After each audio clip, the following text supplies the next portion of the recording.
अब हम देखेंगे कि हम किस तरीके से एमएस एक्सेल में रहते हुए सेल्स को प्रोटेक्ट और लॉक कैसे कर सकते हैं। फॉर एग्जांपल, आपके सबऑर्डिनेट को आपने कोई वर्कशीट देनी है कुछ चेंजेस करने के लिए, और आप ये चाहते हैं कि वो जो चेंजेस करे वो स्पेसिफिक सेल्स में करे या स्पेसिफिक कॉलम्स में करे, पूरी की पूरी वर्कशीट में अनइंटेंशनली कोई मिस्टेक ना हो जाए या कोई ऐसी मिस्टेक ना कर दे जिसकी वजह से आपकी जो मेहनत की हुई है या आपका जो डाटा है वो सारा डिस्टर्ब हो जाए। तो उस चीज़ से बचने के लिए जो एमएस एक्सेल में एक ऑप्शन होता है वो है प्रोटेक्शन और लॉक का। आप डिफरेंट सेल्स को, डिफरेंट कॉलम्स को और डिफरेंट रोज को आप लॉक भी कर सकते हैं और उसको प्रोटेक्शन के लिए पासवर्ड भी लगा सकते हैं, ताकि जब आप वो वर्कशीट अपने सबऑर्डिनेट को कुछ चेंजेस करने के लिए दें तो वो सिर्फ जो आपने उस अपने सबऑर्डिनेट को स्पेसिफिक सेल्स के लिए परमिशन दी है, एक्सेस दी है, सिर्फ वो उनको ही चेंज कर सके और वो किसी दूसरे सेल को या किसी दूसरे कॉलम को चेंज ना कर सके। तो इस पर्पस के लिए आपके पास ये एक वर्कशीट शो हो रही है जिसमें एम्प्लॉय डिटेल लिखी हुई है।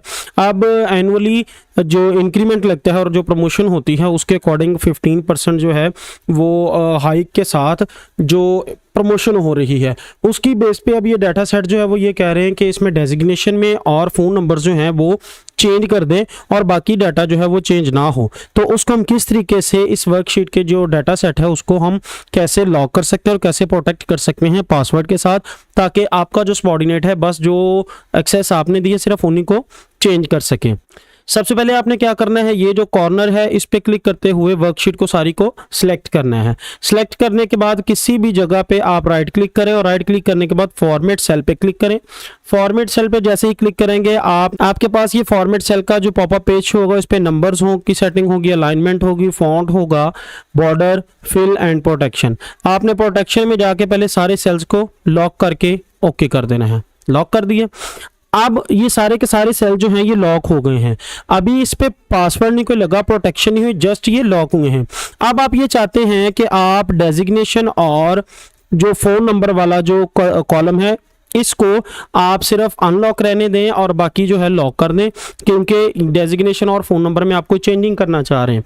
उसके लिए क्या करेंगे, आप ये इन दोनों कॉलम्स को सिलेक्ट कर लेंगे और दोनों में से किसी एक सिलेक्टेड कॉलम पे राइट क्लिक करें और फॉर्मेट सेल पे क्लिक करने के बाद आप उनको लॉक जो क्लिक किया है उसको अनलॉक कर दें और ओके पे क्लिक करें। ओके पे क्लिक करने के बाद अब आपने क्या करना है, आपने राइट क्लिक करना है इस शीट के ऊपर। शीट के ऊपर जब आप राइट क्लिक करेंगे उस पे राइट क्लिक करने के बाद यहाँ पे आपको प्रोटेक्ट शीट का ऑप्शन शो हो रहा है। प्रोटेक्ट शीट पे क्लिक करेंगे। प्रोटेक्ट शीट पे क्लिक करने के बाद वो कह रहा है जी पासवर्ड टू अनप्रोटेक्ट शीट। जो आपने शीट में जो सेल्स हैं या जो कॉलम्स आपने लॉक किए हैं उसको पासवर्ड के साथ आप यहाँ प्रोटेक्ट कर सकते हैं और पासवर्ड से ही अनप्रोटेक्ट कर सकते हैं। आपको पासवर्ड असाइन करना होगा यहाँ पे प्रोटेक्ट और अनप्रोटेक्ट करने के लिए। पासवर्ड सिंपली मैं यहाँ पे दे देता हूँ 1 2 3 4। ओके प्रेस करता हूँ तो मेरे पास ये ऑप्शन आता है री एंटर पासवर्ड टू प्रोसीड। 1 2 3 4 मैं पासवर्ड देता हूँ, देन क्लिक ओके। अब आप देखेंगे तो ये जो है जब आप जिन सेल्स पे आपने लॉक किया हुआ है और प्रोटेक्ट किया पासवर्ड से, जब आप उन पे क्लिक करेंगे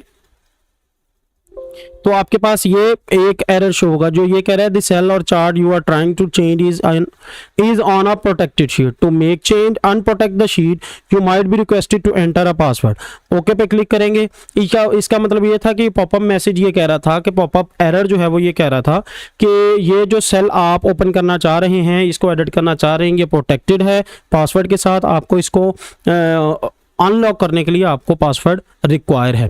तो इस तरीके से आप जो हैं सेल्स उनको लॉक करके प्रोटेक्ट कर सकते हैं। अब सिर्फ वो सेल्स एडिटेबल हैं जिनको आपने अनलॉक किया हुआ है और अपने सबऑर्डिनेट को एक्सेस दी है कि आप इनकी चेंजिंग कर सकते हैं। ये वो मेथड है जिसके जरिए से हम जो सेल्स हैं या जो कॉलम्स हैं या रोज हैं उनको एमएस एक्सेल में रहते हुए हम लॉक कर सकते हैं और प्रोटेक्ट कर सकते हैं।